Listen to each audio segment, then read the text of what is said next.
Olá, vamos aguardar um pouco o pessoal entrar. Tudo bom? Trilha VIP, que bom.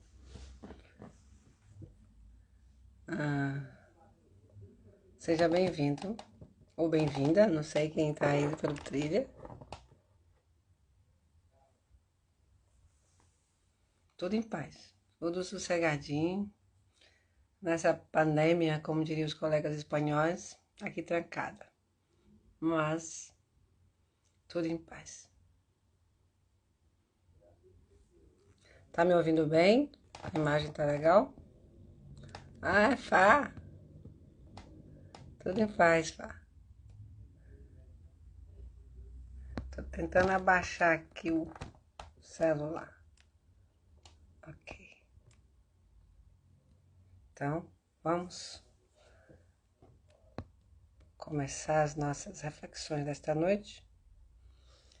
Uma grata satisfação estar aqui mais uma vez no CEFA, Centro Espírita Francisco de Assis, né? Que o Senhor da vida nos ilumine, nos abençoe e nos proteja. Vamos iniciar fazendo, como sempre, a nossa prece.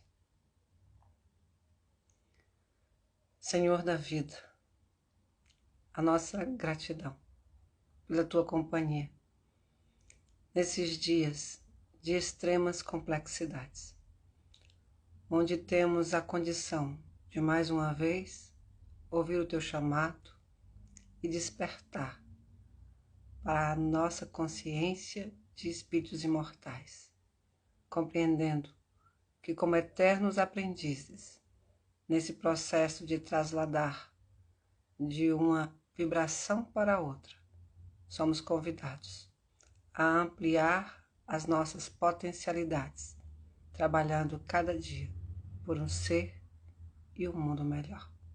E em tua companhia, Senhor, esse trajeto se torna seguro, porque dá-nos a tua paz e envolve-nos sempre no teu amor, resguardando-nos a cada dia das nossas imperfeições, se trabalharmos em comunhão contigo.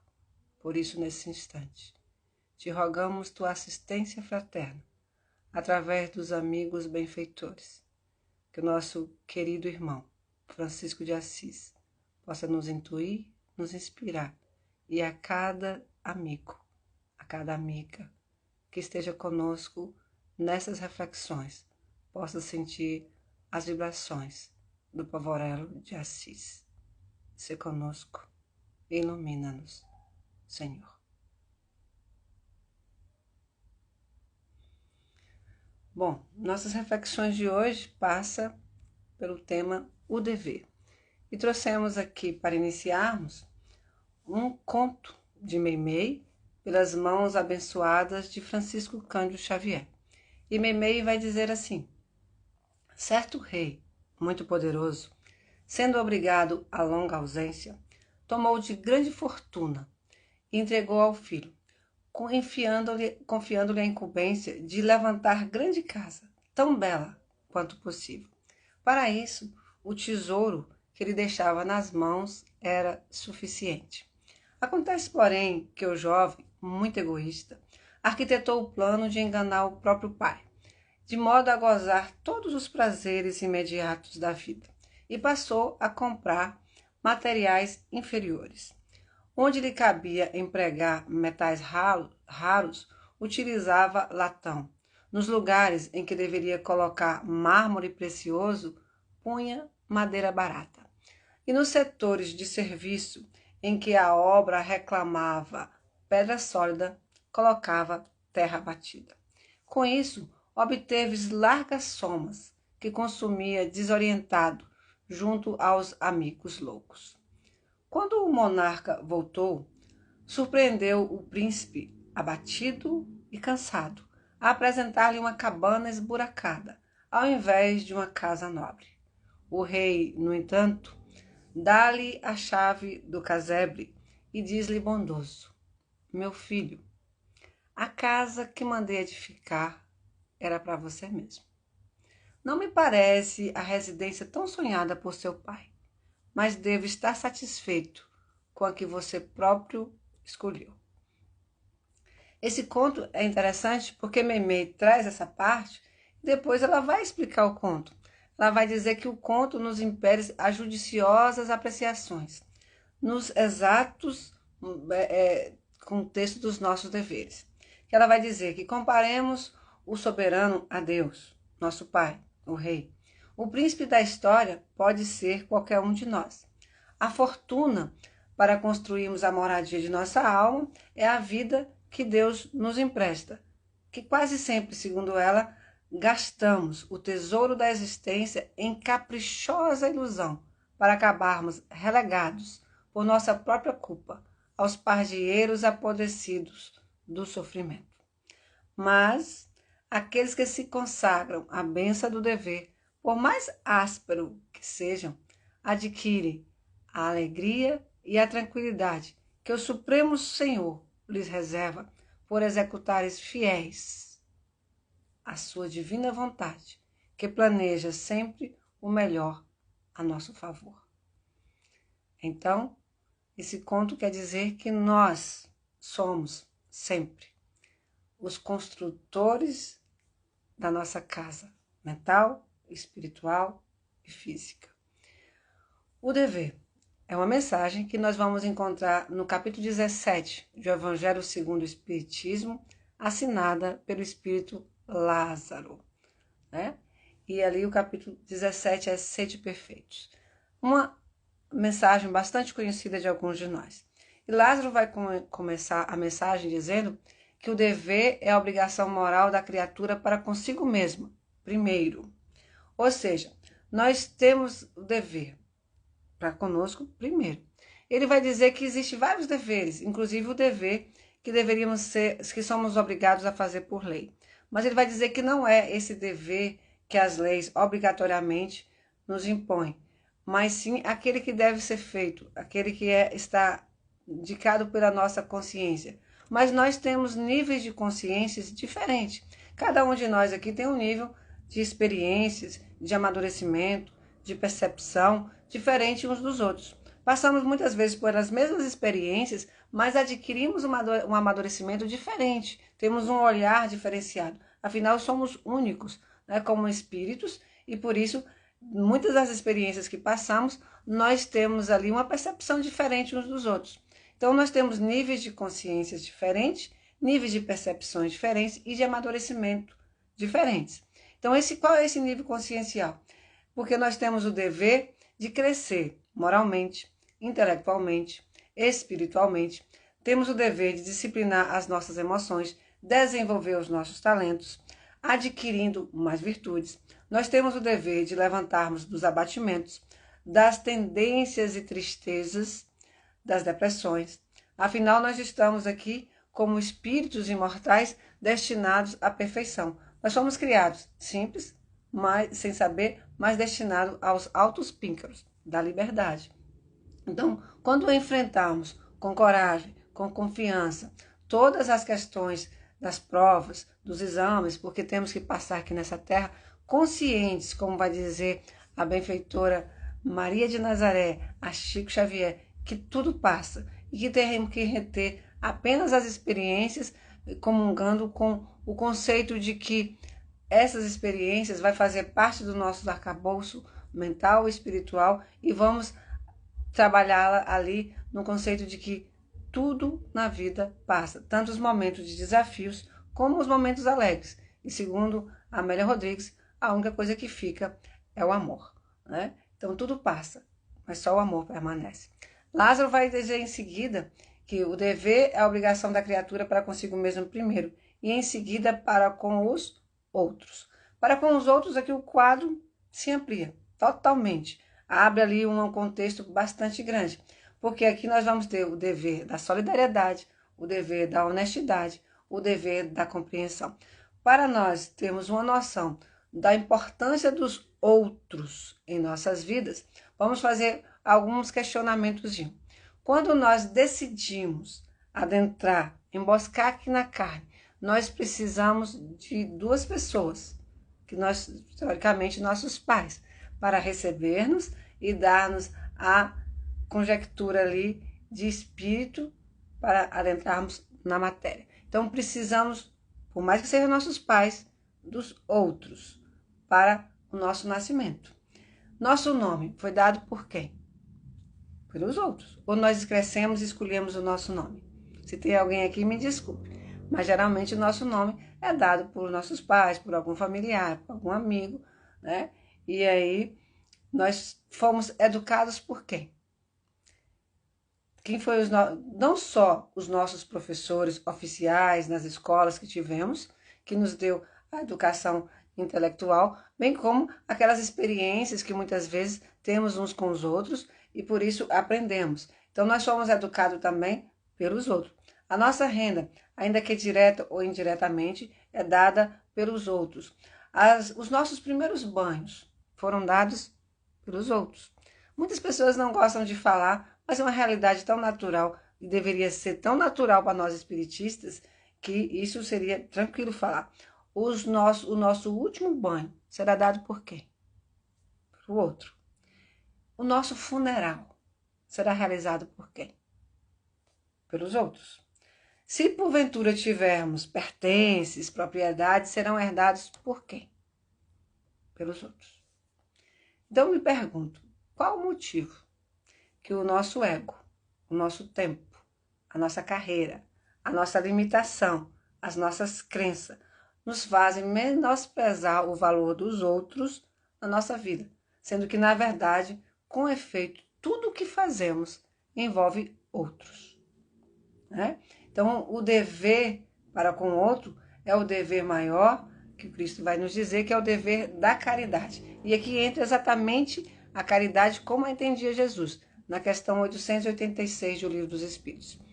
Benevolência para com todos, indulgência para as imperfeições alheias e perdão das ofensas.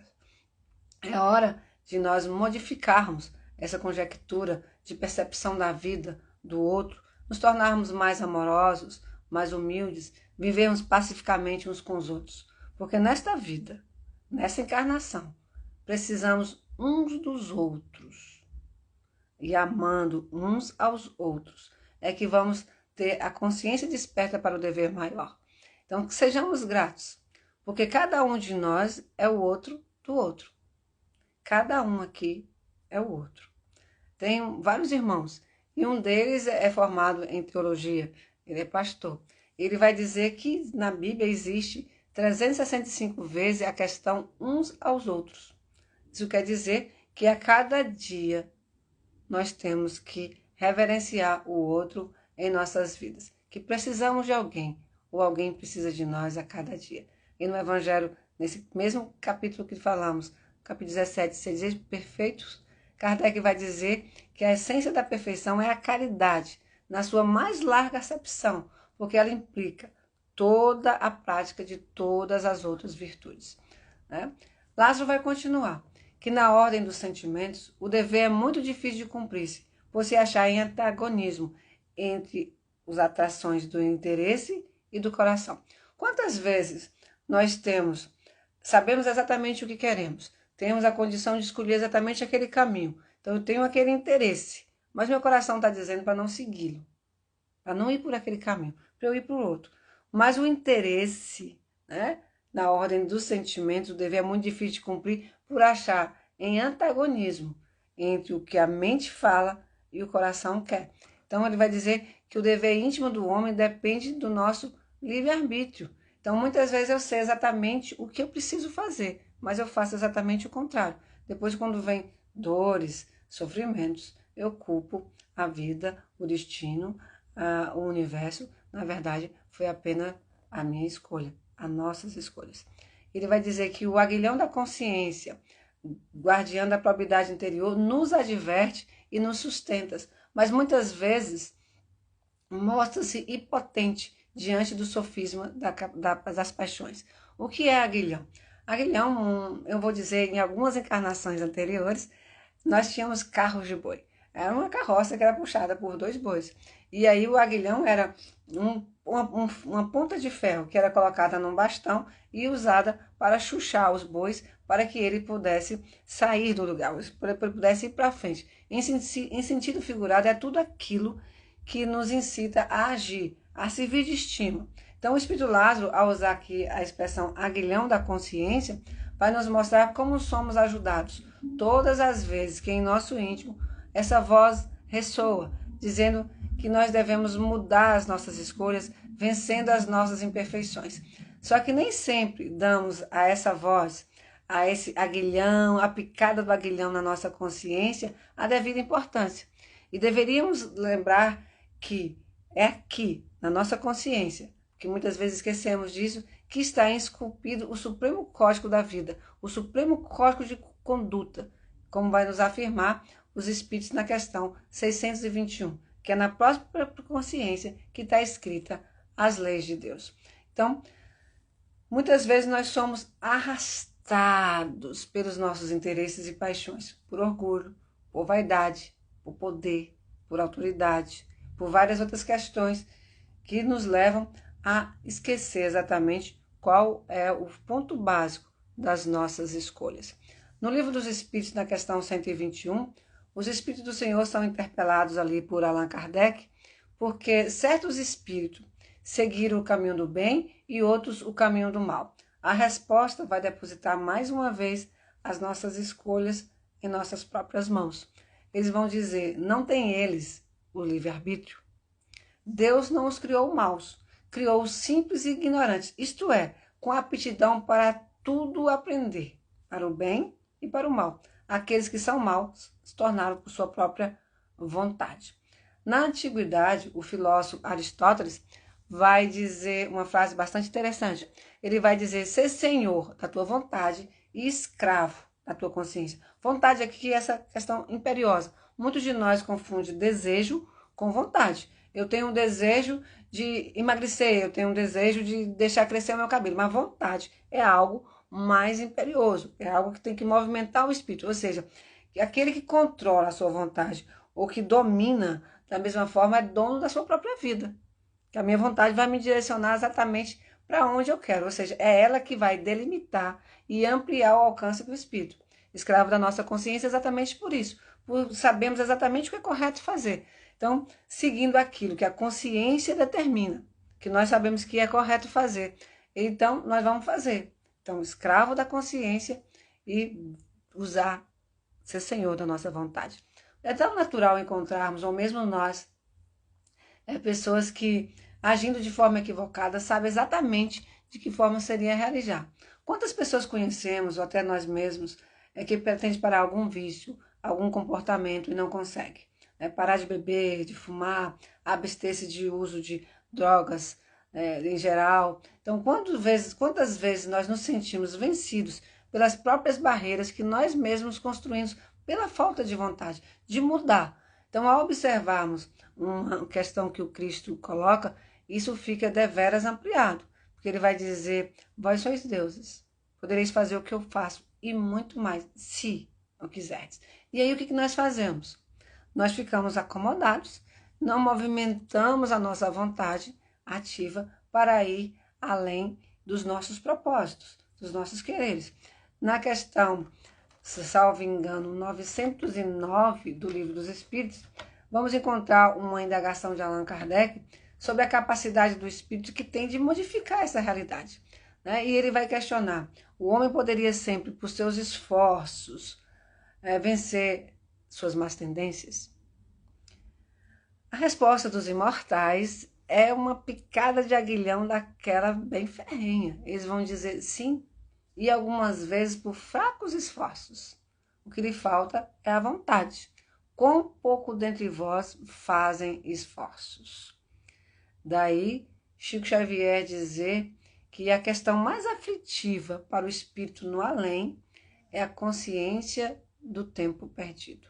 Então, nós não nos esforçamos para mudar, deixamos a vida nos levar e quando vemos, o tempo da nossa existência já terminou e nós não fizemos o que viemos fazer aqui, que é aprimorar o espírito. Então, Lázaro vai dizer, O dever do coração, quando fielmente observado, eleva o homem. Entenda o homem aqui como humanidade, como ser, de forma geral. E ele vai fazer um questionamento bastante interessante. Ele vai dizer, mas como determinar esse dever? Onde ele começa? Onde ele termina? Ele pergunta e ele mesmo responde. O dever começa precisamente no ponto em que ameaçais a felicidade ou a tranquilidade do vosso próximo e termina no limite que desejais ninguém transponha a vossa. Então, quantas vezes nós queremos modificar os outros? E como é que nós modificamos os outros se nós não conseguimos modificar nem a nós mesmos? Daí tem uma frase de um pacificador. Alguns anos atrás, acho que a penúltima Semana Espírita, ou até penúltima, homenageamos os pensadores ou os pacificadores. E entre esses homenageados estava este ser, Albert Schweitzer. E Albert Schweitzer tem uma frase maravilhosa. Ele vai dizer que exemplo não é a única coisa que influencia os outros. Exemplo não é a principal coisa para influenciar os outros. Não é. É a única. Então, se eu quero modificar ou modificar o outro, eu tenho que agir como exemplo. Daí Emmanuel dizer que a palavra convence, mas o exemplo arrasta. Albert Schweitzer formou-se em teologia e filosofia na Universidade de Estrasburgo. Em 1901, ele já era docente nessa faculdade, ele já era professor, um grande intérprete de Bach e uma autoridade em órgãos, né? E aí, ele, aos 30 anos, ele já gozava de uma posição invejável, trabalhava numa das maiores notáveis universidades da Europa e tinha grande reputação como músico e um prestígio muito grande como pastor da sua igreja. Ele resolve ir ao dentista e quando ele chega ali na antessala, aguardando ser atendido, ele começa a folhear uma revista e em determinado ponto da revista está dizendo que precisava ser de médico na África Equatorial. E aí ele nem pensa duas vezes. Eu acho até que ele esqueceu a consulta. Volta para a sua própria universidade, faz um curso de medicina e vai trabalhar na África. Vai ser conhecido ali como o Deus branco, porque ele consegue mudar, usar anestesias, e aí aquela pessoa, depois da anestesia, ressuscita ali, né? Depois que o efeito anestésico passa, e para aqueles homens eram coisas milagrosas que estavam acontecendo. Ele trabalha com muita escassez, com a ajuda de um ou de outro, e sempre que podia, vinha até a Europa, fazia seus concertos para arrecadar fundos para trabalhar na África. E aí, com o início da Primeira Grande Guerra, os Chuvais foram levados para um campo de concentração como prisioneiros. Passam praticamente todo o período de guerra confinados no campo de concentração. Nesse período, Albert Schweitzer escreve um livro sobre a decadência das civilizações. Com o final da guerra, ele retoma seus trabalhos. E aí, com a visão do mundo desmoronado, ele declara: começaremos novamente. Devemos dirigir o nosso olhar para a humanidade, para o futuro da humanidade. Ele foi laureado com o Prêmio Nobel da Paz em 1952. Uma humilde homenagem a esse grande homem, exemplo a ser seguido, exemplo a ser espelhado. Daí Chico tem uma frase que eu acho maravilhosa: de mim exijo ser como sei que devo ser, aos outros eu permito que seja como lhes apraz. Então, quando queremos mudar, é bem delicado, realmente, não dá para mudar assim da noite para o dia. Então, para aprender um esporte, para aprender uma arte, muitas vezes nós precisamos treinar ali horas a fios, o corpo, a mente, para conseguir ter bons resultados, seja em qualquer tipo de arte, seja em qualquer tipo de esporte. Então, para mudar, exatamente precisamos disso, de querer revolucionar a nossa mente, porque nós temos uma herança. A nossa herança é o nosso automatismo. O André Luiz, no livro No Mundo Maior, no seu capítulo 3, ele vai falar ali, através de Calderaro, o seu instrutor nesse livro, sobre a casa mental. E ele vai dizer que nós temos 3 níveis de consciência, né? Ele vai dizer que o cérebro deveria ser comparado a um castelo de 3 andares ou uma casa de 3 andares. Então, a nossa casa mental tem 3 andares. Então, nessas três regiões distintas, a primeira situa-se a região dos nossos impulsos automáticos. O que é isso? Quero mudar. Há algum tempo eu me mantenho naquela posição de mudança. De repente eu volto a fazer exatamente aquilo que eu estava querendo mudar, por causa do automatismo, que está aqui na nossa primeira casa mental. Nós trazemos como herança desses espíritos criados simples e sem saber, esse automatismo, essa herança de quem repetiu várias vezes a mesma questão. Por isso mesmo nós temos hábitos e tendências de repetir experiências que trazemos arquivados aqui no arcabouço das nossas almas. Então, traçamos um objetivo. E aí, sem propor essa vontade, essa mudança, nós vamos ficar repetindo. A benfeitora Joana de Ângeles vai dizer que nós crescemos em espiral, mas muitas vezes nós ficamos repetindo a lição, vamos rodando ali em ciclos, sem evoluir para a parte superior. Ele vai dizer que o segundo andar está ali a consciência, onde estão os valores despertados, onde consolida os valores nobres, que vai edificando no desenvolvimento do nosso senso moral. Então, os espíritos vão dizer na questão 629 que a moral é a regra do bem proceder. Então, aqui no consciente, nós temos que ter esses objetivos. É agora, é no presente, para a gente mudar todo o nosso automatismo. Calderaro vai dizer que isso exige esforço e vontade. E o codificador, também no capítulo 17, vai dizer que reconhece o verdadeiro espírita pelo esforço que faz em tomar suas más inclinações, ou seja, domar seu automatismo. Então, nós temos que domar esse nosso automatismo, vencer os maus hábitos, que são os piores inimigos nossos, pois é através deles que temos uma conduta bastante prejudicial, porque eles interferem nos nossos âmbitos da vida, em todos os âmbitos, no âmbito da vida social, no âmbito da vida afetiva, no âmbito da vida espiritual. Então, não é fácil. Exige ali um esforço para se conhecer, para se perseverar. Por isso que na doutrina espírita fala-se tanto em autoconhecimento, em se conhecer para mudar. Então, nós temos o subconsciente e o consciente, nosso automatismo e a nossa busca por uma conquista. E ele vai dizer que nós temos um terceiro andar, que é a casa das nossas noções superiores, indicada ali pelas eminências que nos cumpre atingir, ou seja, a meta a ser alcançada. Meta, meio essencial de transformação. Então, essa meta, destinados a progredir, nós já somos, do átomo ao anjo, mas depende de nós fazer esforço para isso. Não adianta eu ficar aqui sentadinha e querer que o mundo mude para eu mudar. Eu tenho que mudar. E nesse traslado que o mundo muda, eu mudo junto, porque eu que faço essa roda girar. Então, ele conclui desse modo, que nesses três andares, o subconsciente, o consciente e o superconsciente, ou seja, o nosso passado, o nosso presente e o nosso futuro. Se trabalharmos bem o passado, o nosso futuro é esse superconsciente. Leon Denis, no livro O Problema do Ser, do Destino e da Dor, ele vai dizer que somos espíritos e pela vontade podemos comandar a matéria e libertar-nos dos seus elos que nos aprisionam, para viver uma esfera mais livre, a esfera da vida superconsciente. Para tanto, uma coisa é necessária: espiritualizar-nos, voltarmos à vida do espírito através de uma concentração perfeita das nossas forças interiores. Então, eu preciso mudar, mas para isso eu preciso seguir o dever que a minha consciência me impõe. E aí Lázaro vai questionar: quando não seguimos o que a consciência determina, não tem repressão, como também não tem testemunha. Porque eu que sei o que era correto fazer, o outro não sabia, a não ser que eu expresso. Né? Então, para eu saber que se eu estou seguindo o caminho equivocado ou errado, o outro não vai saber. Então, não tem testemunha, não tem repressão. Apenas depois eu posso ficar com a meia culpa. Assim, a benfeitora Joana de Ângeles vai dizer mais uma vez que felicidade ou desdita é, antes de tudo, uma escolha própria.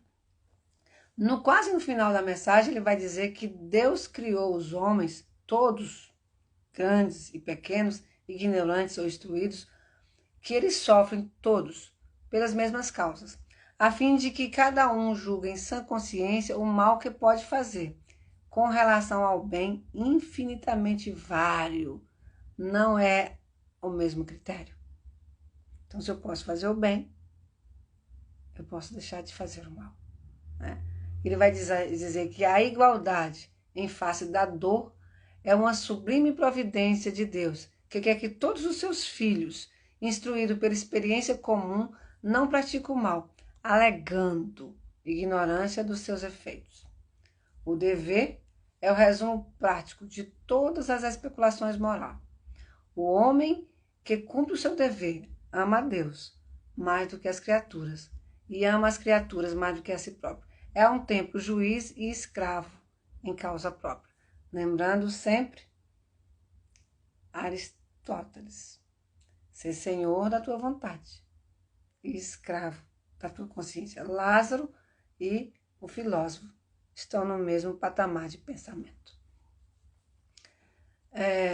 Paulo de Tarso, ele estava nessa vida de pregador e ele queria muito ir pregar o evangelho em Roma. E ele está se dirigindo a Roma quando lhe chega ali uma missiva, uma carta. Ele lê a carta e toma um espanto por quem tem assinado a carta. A carta estava assinada por Tiago.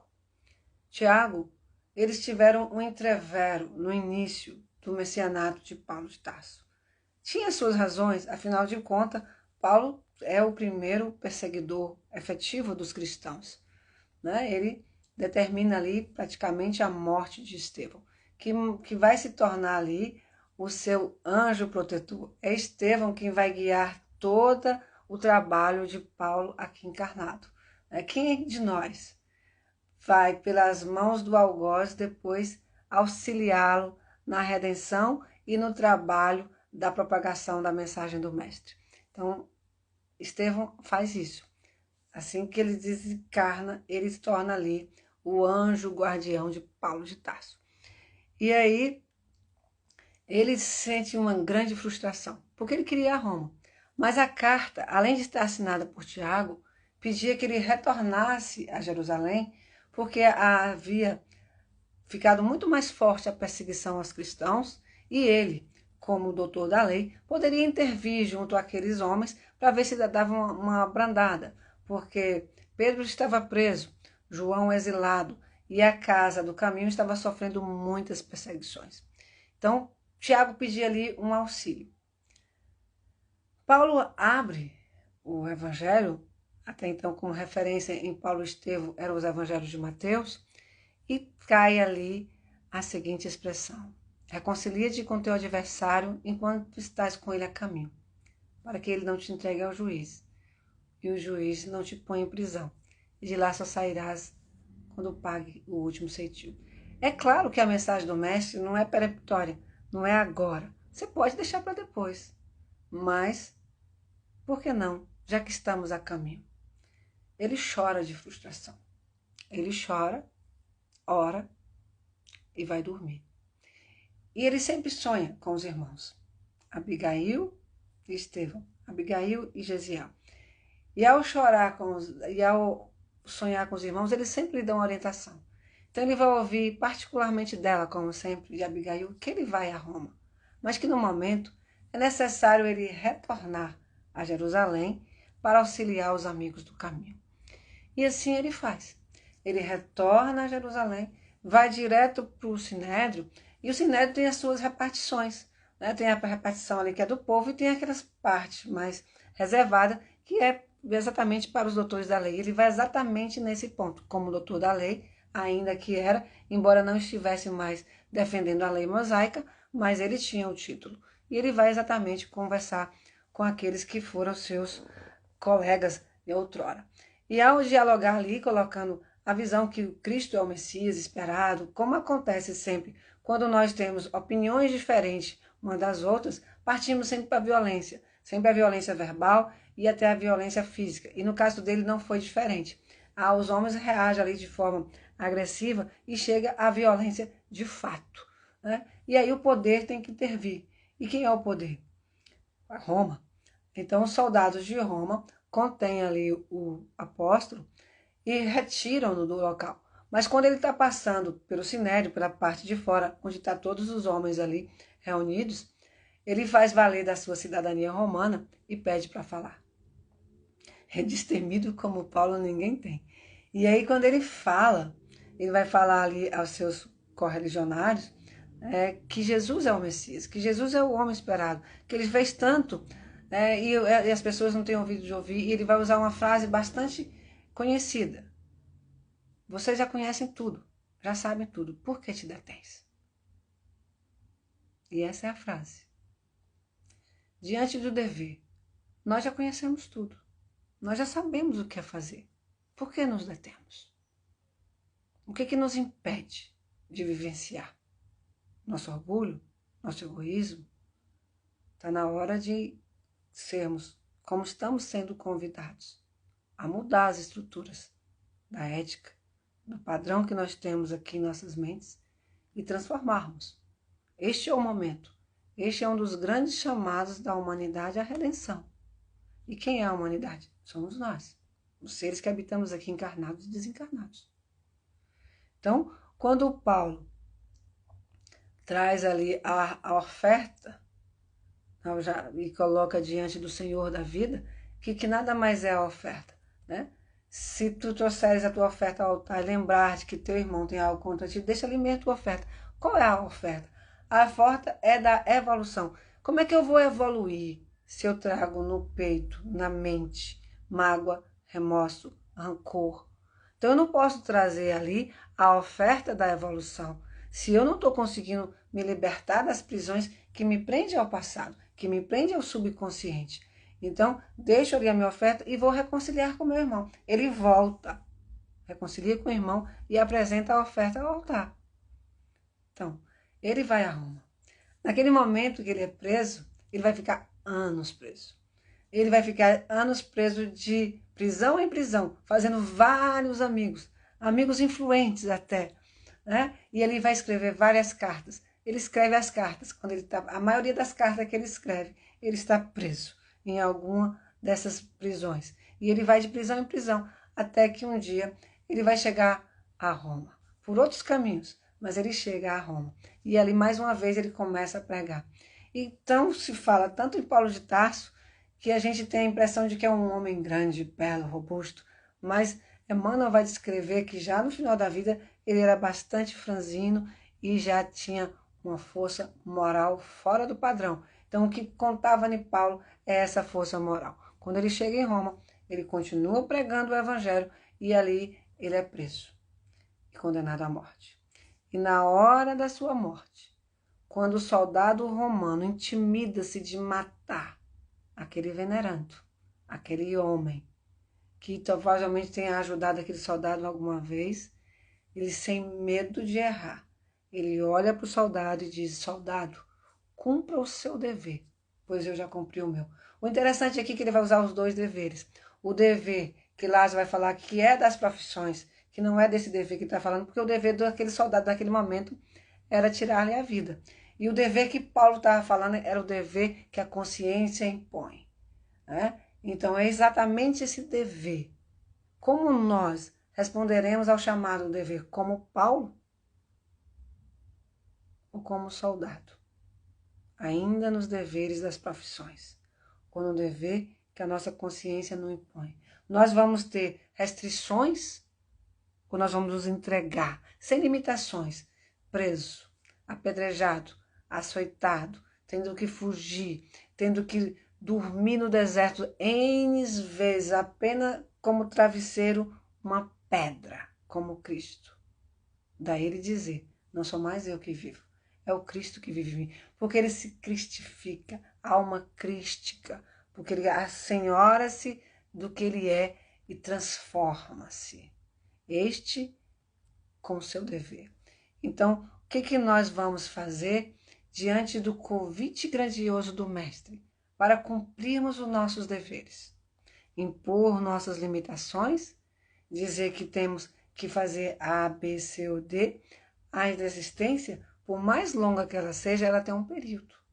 Ela se finda, nascimento e morte. E muitas vezes nós não estamos preparados para a morte. Mesmo sendo espiritista, mesmo conhecedores de tantas verdades espirituais, nós ainda nos abalamos com a morte. E aí, esquecendo que como espíritos imortais, nós estamos aqui para cumprir uma tarefa que muitas vezes não sabemos nem qual é. Então, desde as menores coisas, desde os menores deveres até os maiores, deveríamos fazer ali regozijando, como vai dizer o apóstolo. Regozijai-vos sempre, né? Pelas menores coisas, fazer com felicidade, com tranquilidade, não colocarmos pesos mais nos nossos ombros do que já temos. Deus não coloca em ombros frágeis fardos pesados, porque Ele sabe exatamente o que temos para carregar. Então Ele coloca exatamente o que conseguimos carregar. Nós somos que muitas vezes carregamos pesos desnecessários. Então vamos deixar a nossa bagagem aqui. Por quê? Porque tudo que nós somos, nós vamos levar. Mas tudo que nós temos, nós vamos deixar. Vai dizer Divaldo Franco numa das suas frases. Então, conscientes. A vida material é necessária. Precisamos da matéria para evoluir. Mas precisamos também de tudo que nos rodeia. Só não precisamos ter apego. Nós temos que vencer os nossos apegos. Daí, o Evangelho de Mateus dizer que todo aquele que ouve as palavras do Mestre e as pratica é comparado ao homem prudente, que edificou a sua casa sobre a rocha. Aí veio a chuva, transbordaram os rios, sopraram-se os ventos, deram com ímpeto naquela casa e ela não desabou. Por quê? Foi edificada na rocha. Todo aquele que ouve essas minhas palavras e não as pratica será comparado ao homem insensato, que edificou a sua casa sobre a areia, e caiu a chuva, transbordaram os rios, sopraram-se os ventos, e deram com ímpeto contra aquela casa, e ela desabou, sendo grande a sua ruína. Nós começamos as nossas reflexões sobre o dever esquecido, que é um conto de Meimei, sobre a casa construída. Então, essa casa deve ser erigida na rocha.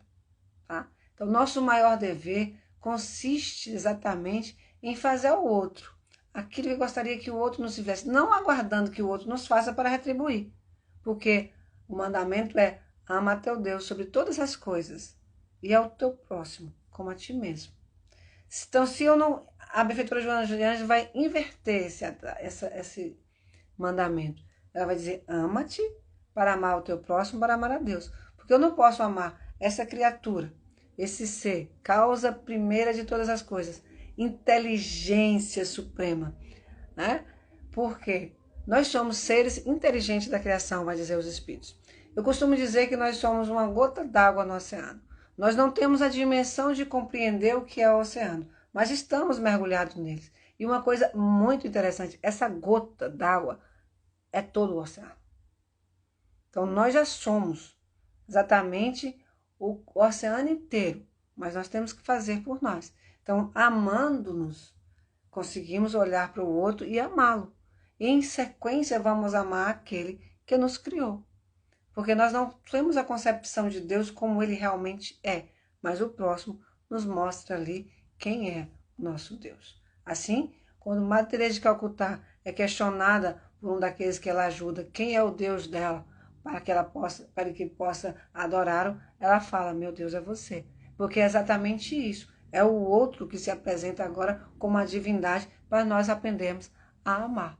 Jesus é o grande restaurador de cada espírito, mas nós temos o dever e o trabalho da autorrenovação em prol da nossa própria felicidade, né? Então essa voz que ele continua ecoando há milênios, dizendo: se nós estamos cansados e sobrecarregados, ele vai dizer: vinde a mim, que eu vos aliviarei. Mas Emmanuel, numa bela mensagem, vai dizer que é preciso ir. Ele chama: vinde a mim. Então, que possamos sair dessa cabeça voltada para a terra e olhar, mirar o infinito, que é aonde a gente tem a nossa direção. Mirar o infinito e ir em direção da vida maior.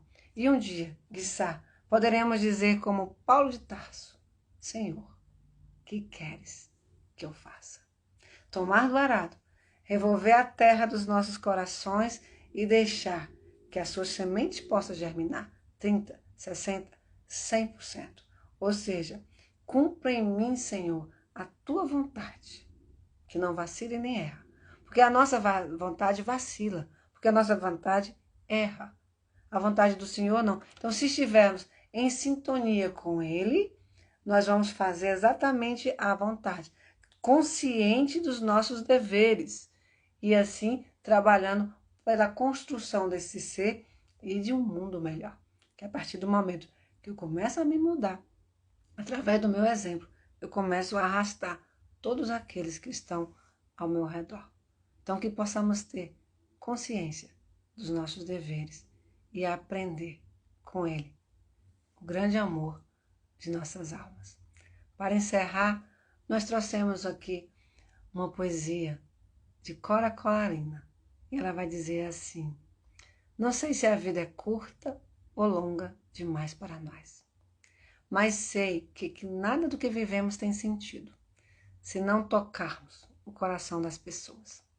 Muitas vezes basta ser colo que envolve, palavra que conforta, silêncio que respeita, alegria que contagia, lágrima que corre, olhar que acaricia, amor que promove. E isso não é coisa de outro mundo. Isso é o que dá sentido à vida. Isso é o que faz com que ela nem seja nem longa, nem curta demais, mas que seja intensa, pura, verdadeira. Que possamos desenvolver nossos sentimentos, colaborando com Ele, na grande regeneração de nós mesmos, na construção, a cada dia, desse olhar amoroso para com o outro, sabendo que estamos no mesmo patamar. Estamos aqui para aprender a amar, vivendo, amando e aprendendo. Que possamos cumprir o nosso dever na íntegra e dizer que primeiro o dever se cumpre em nós e assim se estabeleça com o outro. A nossa imensa gratidão a todos os amigos aqui presentes nos dois planos da vida. Paz e luz a todos.